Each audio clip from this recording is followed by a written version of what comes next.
கோவில் சாமி பக்தர்கள் கோவில் வடக்கு பகுதியிலான கோவில் உள்ள வருவது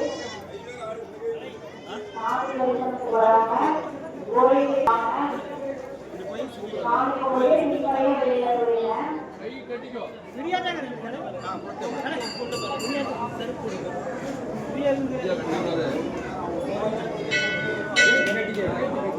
கோவில் பக்தர்கள் ஆங்காங்கே மண்ணில் காவல் துறையினருக்கு ஒத்துழைப்பு கொடுங்க.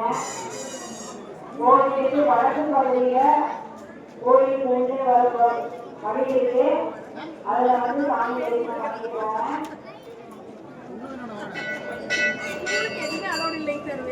பண்ணிக்கிறாங்க. கோவில் நிறைய பேர் வெளிநபர்கள் இருக்காங்க.